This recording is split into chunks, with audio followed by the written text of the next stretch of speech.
তোমাদের সবাইকে দাদার ক্লাসরুমে স্বাগতম জানাই। ক্লাস 8-এর সেকেন্ড ইউনিট টেস্ট অর্থাৎ দ্বিতীয় পর্যায়ক্রমিক মূল্যায়নে বাংলা বইয়ের যে প্রশ্নগুলো পরীক্ষার জন্য মোস্ট ইম্পর্টেন্ট তার একটি সুন্দর বইভিত্তিক সাজেশন নিয়ে আলোচনা করব। ক্লাস 8-এর বাংলা বইয়ের একদম লাস্টের দিকে দেখো পেজ নাম্বার 191-তে সিলেবাস সংক্রান্ত ডিটেলস তথ্য দেওয়া আছে। দেখো একদম উপরের দিকে দেখো দ্বিতীয় পর্যায়ক্রমিক মূল্যায়নে তোমাদের কোন কোন কবিতা গল্পগুলো রয়েছে এবং পথের পাঁচালীর কোন অংশ রয়েছে এবং ভাষাচর্চার কোন অংশ রয়েছে ডিটেলস কিন্তু লেখা আছে। দেখো দ্বিতীয় পর্যায়ক্রমিক মূল্যায়নে তোমাদের দাঁড়াও রয়েছে, দাঁড়াও কবিতা, তারপরে পল্লী সমাজ, ছন্ন ছাড়া, গাছের কথা, হাওয়ার গান, কি করে বুঝবো, পাড়াগার, দুপহর ভালোবাসি, নাটোরের কথা, গড়ে নদীর তীরে। তারপর দেখো ছোটদের পথের পাঁচালী থেকে থাকবে নবম থেকে অষ্টাদশ পরিচ্ছেদ এবং ভাষাচর্চা থেকে রয়েছে দেখো বাক্যের ভাব ও রূপান্তর, বাক্যের বিভিন্ন পদ, এক শব্দের একাধিক অর্থে প্রয়োগ, পত্র রচনা। এই ভিডিওতে আমরা দ্বিতীয় পর্যায়ক্রমিক মূল্যায়নের যে সমস্ত গল্প কবিতার প্রশ্নগুলো মোস্ট ইম্পর্টেন্ট পরীক্ষার জন্য সেগুলো নিয়েই আলোচনা করব। পেজ নাম্বার 62 অর্থাৎ 62 বের করো। প্রথম কবিতা দ্বিতীয় ইউনিট টেস্টের শক্তি চট্টোপাধ্যায়ের লেখাও দাঁড়াও। এই কবিতার মাধ্যমে কবি আমাদের সামনে বলেছেন যে মানুষ একলা, মানুষের পাশে দাঁড়াতে বলেছেন। প্রত্যেকটা মানুষের জীবনে অঢেল কিন্তু সমস্যা, দুঃখ, কষ্ট, ঝড়ঝঞ্ঝা আসে, তাই প্রত্যেকটা মানুষের কর্তব্যই মানুষের পাশে দাঁড়ানো। চলো আমরা সুন্দর করে একটু পড়ে নেই। মানুষ বড় কাঁদছে, তুমি মানুষ হয়ে পাশে দাঁড়াও। মানুষ ভাত পাচ্ছে, তুমি পাখির মতো পাশে দাঁড়াও। মানুষ বড় একলা, তুমি তাহার পাশে এসে দাঁড়াও। অর্থাৎ কবিতার প্রত্যেকটা লাইনেই কবি যেন বলেছেন মানুষের অবস্থাগুলো। অর্থাৎ কেউ হয়তো দুঃখ পেয়ে কাঁদছে, কেউ হয়তো অন্য কোনো জালে, অন্য কোনো কারো ফাঁদে, কারো চক্রান্তে কী করেছে, ফেসে গেছে, তার পাশে গিয়ে দাঁড়াও। মানুষ বড় একলা, তার পাশে গিয়ে দাঁড়াও। অর্থাৎ প্রত্যেকটা মানুষেরই কিন্তু মানুষের পাশে দাঁড়ানো দরকার, তাই না? তোমাকে সেই সকাল থেকে তোমার মতো মনে পড়ছে, সন্ধে হলেই মনে পড়ছে, রাতের বেলা মনে পড়ছে। মানুষ বড় একলা, তুমি তাহার পাশে এসে দাঁড়াও। অর্থাৎ তোমার কথা খুব মনে পড়ছে, যদি তুমি আমার পাশে থাকতে হয়তো আমার জীবনের এই দুঃখ দুর্দশাগুলো থেকে আমি একটু হলেও নিস্তার পেতাম। তোমার আমার পাশে থাকা হয়তো আমার মনের বল বাড়বে, হয়তো আমি লড়তে পারবো, হয়তো আমি একটু এগোতে পারবো। তাই বলছে মানুষের পাশে এসে দাঁড়াও, এসে দাঁড়াও, ভেসে দাঁড়াও এবং ভালোবেসে দাঁড়াও। মানুষ বড় কাঁদছে, তুমি মানুষ হয়ে পাশে দাঁড়াও। মানুষ বড় একলা, তুমি তাহার পাশে এসে দাঁড়াও। অর্থাৎ মানুষ যে অবস্থাতেই থাকুক না কেন, জীবনে হাজারো দুঃখ দুর্দশা থাকবে, তার পাশে গিয়ে মানুষের দাঁড়াতে হবে, তাই না? আমরা প্রত্যেকটা মানুষ যদি একে অপরের সাথে মিলেমিশে থাকি, হয়তো মানুষ একাকিত্ব বোধ করবে না। হয়তো মানুষের জীবনে আসা প্রবলেমগুলো খুব সহজে সমাধান করে মানুষ বেরিয়ে যাবে। হয়তো মানুষের একাকিত্ব আর দুর্দশা, দুশ্চিন্তা, ডিপ্রেশন থেকে মানুষ হয়তো অনেকটাই আনন্দ স্বচ্ছন্দে বাস করবে। তাই খুব সুন্দর একটি কবিতা অবশ্যই পড়বে। এরপর চলে আসছি 63 পেজ অর্থাৎ 63 পেজ বের করো। এখানে দেখে নেব পরীক্ষার জন্য মোস্ট ইম্পর্টেন্ট প্রশ্ন কোনগুলো। প্রথমতই দেখো লেখক পরিচিতি বা কবি পরিচিতি সম্পর্কে 1-এর 1 এবং 1-এর 2 রয়েছে, এটা জানা অবশ্যই দরকার। এবার চলছি পরীক্ষার জন্য মোস্ট ইম্পর্টেন্ট কোন প্রশ্নগুলো পড়লে পারে আমরা যে কোনো ধরনের প্রশ্ন আসলে সুন্দর করে বানিয়ে লিখতে পারবো। অর্থাৎ কোন প্রশ্নগুলো পড়লে পারে টোটাল কবিতার বিষয়বস্তু বা গল্পের বিষয়বস্তু আমরা ডিটেলস জানবো এবং যে কোনো প্রশ্ন এলে পারেই কমন আসুক বা না আসুক যেন সেটাকে সুন্দর করে লিখতে পারি, তার একটি সুন্দর অ্যানালাইসিস কিন্তু এই ভিডিওটা। আমি যে প্রশ্নগুলো কোডিং করলাম এই প্রশ্নগুলো পড়লে পারে তোমার কিন্তু এই কবিতা সম্পর্কে একদম ডিটেলস একটা স্বচ্ছ ধারণা তৈরি হয়ে যাবে। আর আমার মনে হয় যে কোনো প্রশ্নই তুমি খুব সুন্দর করে বানাতে পারবে। ওকে, নিজের মনের ভাষা, নিজের মনের আবেগ দিয়ে বাংলাটাকে লেখো, সব থেকে সেরা এক্সাম দেওয়ার চেষ্টা করো। চলো শুরু করছি। মোস্ট ইম্পর্টেন্ট প্রশ্ন দেখো 2-এর 2 নম্বর, one of the most important. কি বলেছে? পাখির মতো এসে দাঁড়াতে বলেছেন কেন? তারপরে 2-এর 3 নম্বর, মানুষ ফাঁদ পাচ্ছে, কবি এ কথা কেন বলেছেন? তারপর 2-এর 4 নম্বর, তারপর 3 নম্বরটা মোস্ট ইম্পর্টেন্ট রয়েছে। তারপর চলে আসছে একেবারে 5 নম্বর প্রশ্নটা। 5 নম্বর প্রশ্নটা এমন একটা প্রশ্ন যেটা পড়লে পারে তোমার এই কবিতার সংক্রান্ত ডিটেলস একটা ধারণা চলে হয়ে আসবে। অর্থাৎ বিষয়বস্তুগত জ্ঞান এবং তার পাশাপাশি আমাদের যে কোনো বিষয় লিখতে দিলেও কিন্তু আমরা লিখতে পারবো, কারণ বিষয়বস্তুগত জ্ঞান অর্থাৎ বিষয়বস্তু যদি জানি তাহলে সেই কবিতা বা গল্প সংক্রান্ত যাই দিক সেটা আমরা কিন্তু লিখতে পারবো। এরপরের গল্প দেখো শরৎচন্দ্র চট্টোপাধ্যায়ের লেখা পল্লী সমাজ। এখানে খুব সুন্দর একটি বঙ্গচিত্র অর্থাৎ গ্রামের দৃশ্য কিন্তু তুলে ধরা হয়েছে। সেই সময়কার গ্রামের কৃষিকাজ, মাছ প্রতিপালন এবং তার পাশাপাশি মানুষ, আত্মীয় স্বজন, এবং সমাজের সমস্ত স্তরের মানুষদের সাথে তাদের সম্পর্ক কেমন সেই বিষয়ে কিন্তু খুব সুন্দর কিছু তথ্য আমাদের তুলে ধরেছেন, একদম জীবন্ত করে বলবো। যখন গল্পটা পড়া যায় মনে হয় যে আমাদের চোখের সামনেই সেই ঘটনাগুলো ঘটছে। কি সুন্দর লেখা, অবশ্যই পড়বে পল্লী সমাজ শরৎচন্দ্র চট্টোপাধ্যায়ের লেখা। এরপরে দেখো 71 অর্থাৎ 71 পেজে মোস্ট ইম্পর্টেন্ট প্রশ্ন পরীক্ষার জন্য। 2-এর 1 নম্বর, 2-এর 2 নম্বর ভীষণ ইম্পর্টেন্ট, এরপরে 2-এর 3 নম্বর, তারপরে 2-এর 5 নম্বর প্রশ্ন, এরপরে 3-এর 1 নম্বর। দেখো 20 জন কৃষক রমেশের কাছে এসে কেঁদে পড়লো কেন। তারপর 3-এর 2 নম্বর, দেখো রমেশ বেনির কাছে জল বার করে দেওয়ার হুকুম দেওয়ার জন্য অনুরোধ করলো কেন। তারপরে 3-এর 4 নম্বর প্রশ্ন। এরপরে 72 পেজ বের করো। এখানকার একদম উপরের দিকে দেখবে 3-এর 5 নম্বর, 3-এর 7 নম্বর, 3-এর 8 নম্বর এবং 3-এর 10 নম্বর। যেহেতু তোমাদের সেকেন্ড ইউনিট টেস্ট 50 নম্বরে পরীক্ষা হবে, তাই আমাদের কিন্তু অনেকটাই পড়তে হবে, তাই না? এরপর দেখো 4-এর 1 নম্বর, 4-এর 2 নম্বর। এবার চলে আসছি পরের পেজ। আচ্ছা, তার আগে দেখো 5-এর সন্ধি বিচ্ছেদ আছে, অর্থাৎ সন্ধি করো, 72 পেজে পেয়ে যাবে। ওকে, ব্যাকরণের প্রশ্ন। এরপরে 73 পেজ বের করো। 73 পেজে দেখো রয়েছে 6-এর প্রশ্ন, 7-এর প্রশ্ন, 8-এর প্রশ্ন।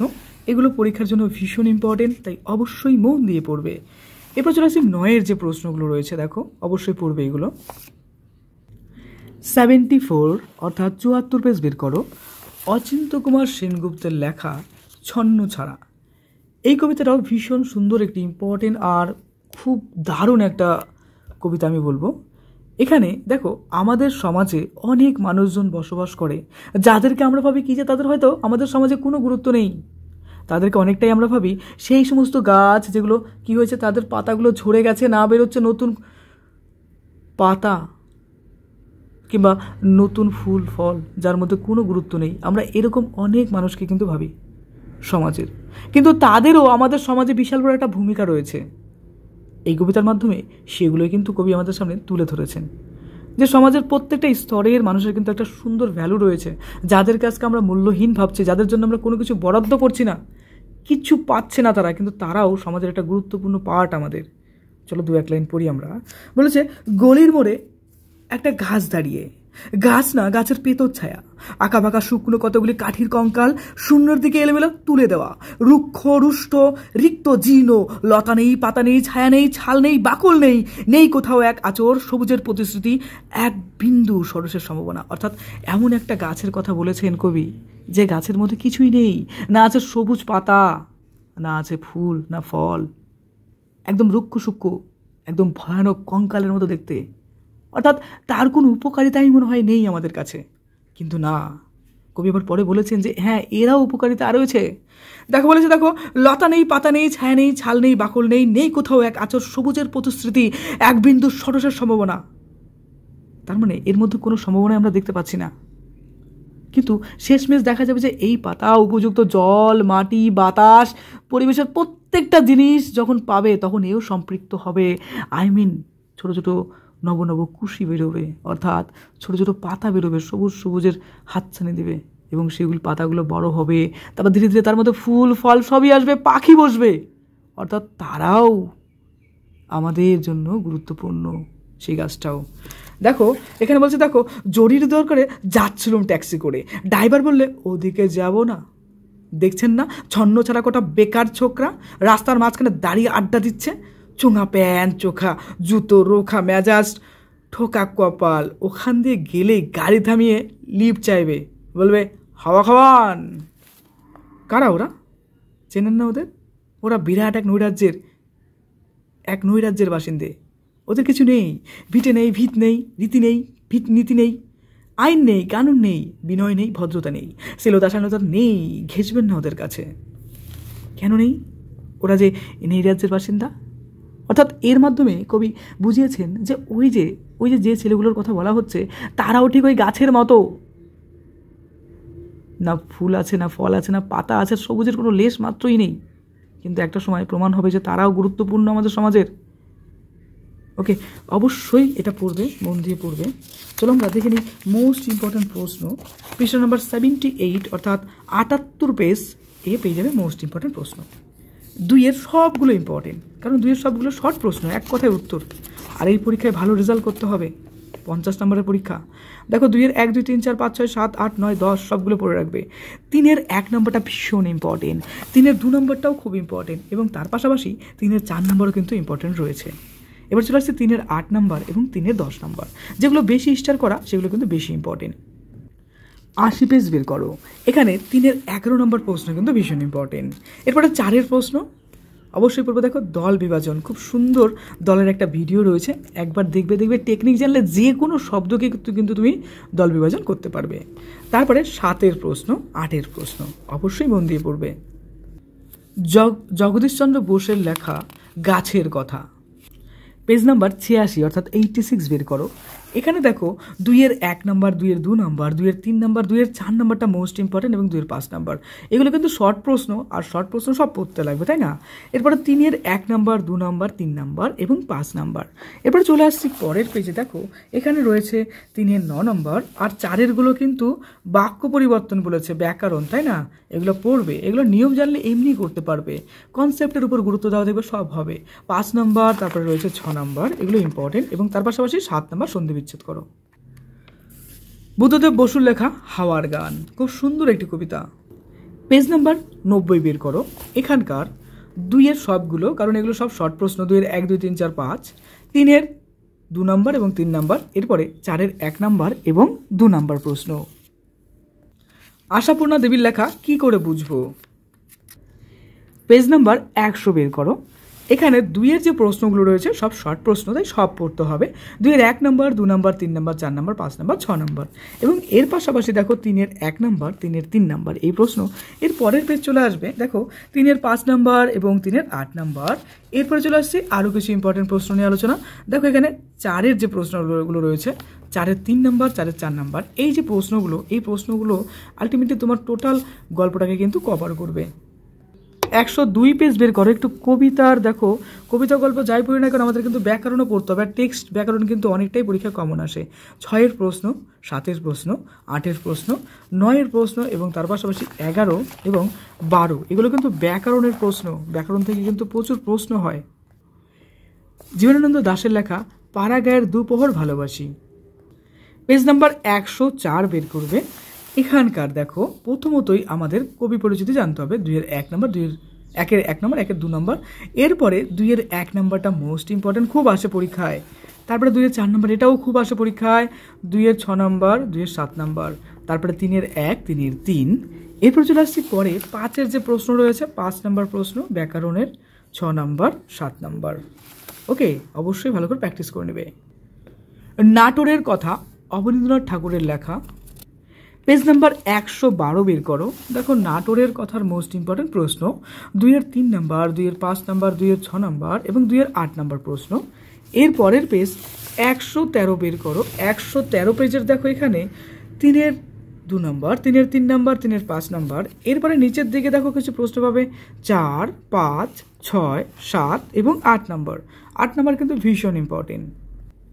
এরপরে জসিমউদ্দিনের লেখা গড়াই নদীর তীরে, খুব সুন্দর একটি কবিতা, যার মাধ্যমে গ্রাম বাংলার মেঠো পথ ধরে চলা এবং কিছু কিছু দেখো গ্রাম বাংলায় কি হয় যে একটানা বাড়িঘর থাকে না, 2, 3, 4, 10টা 15টা বাড়ি রয়েছে, কিছুটা মাঠ রয়েছে, জমির চাষযোগ্য জমি রয়েছে, তারপরে আবার কিছু বাড়িঘর থাকবে এবং তার পাশ দিয়ে সুন্দর কিছু নদী এঁকে বেঁকে গেছে, তারই একটি সুন্দর দৃশ্য কিন্তু আমাদের সামনে তুলে ধরেছেন।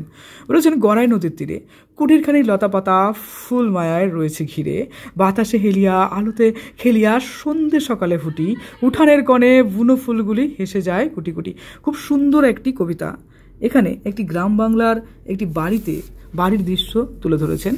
সেখানে দেখো বাড়ির যে চালগুলো হয় সেই চালের উপরে মাচাল, সেই মাচালের মধ্যে বিভিন্ন শাক সবজি, যেরকম পুঁই শাক হতে পারে, বিভিন্ন কুমড়ো গাছ, তারপরে বাড়ির উঠানে কি হয় আমরা বিভিন্ন টাইপের ফুল যদি বলি দোপাটি ফুল, আরও কী কী ফুল ওগুলো হয় এবং তার পাশাপাশি কিছু পাখি বাড়ির আশেপাশে যে গাছগুলো রয়েছে সেখানে ঘোরাফেরা করছে। বাড়ির উঠানে কিছু কী বলতো কিছু মশলা আমরা বলতে পারি হলুদ, বলতে পারি লঙ্কা বা অন্যান্য জিনিসগুলো রোদে শুকোতে দিয়েছে।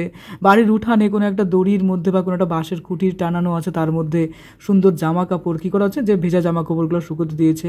এরকম একটা সুন্দর দৃশ্য কিন্তু কবি আমাদের সামনে উপস্থাপন করেছে, তো অবশ্যই পড়বে। চলে আসছি মোস্ট ইম্পর্টেন্ট প্রশ্নতে।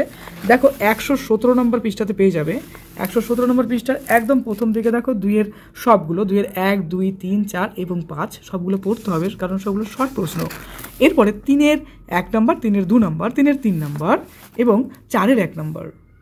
এরপরে 118 পেজ বের করো। দেখো ব্যাকরণের কিছু প্রশ্ন আমরা এখানে পেয়ে যাচ্ছি। ব্যাকরণের প্রশ্ন কিন্তু তোমাদের টেক্সট বই থেকে করা হয়, ঠিক আছে? তাই ব্যাকরণ বই পাশাপাশি টেক্সট বইটাও অবশ্যই পড়বে ব্যাকরণের জন্য। নিচের বাক্যগুলি থেকে ক্রিয়ার কাল নির্ণয় করতে হবে, এগুলো। তারপরে দেখো 6 নম্বর, 7 নম্বর এবং 8 নম্বর, এবং তারপরে দেখো 10 নম্বর, এই প্রশ্নগুলো পড়বে।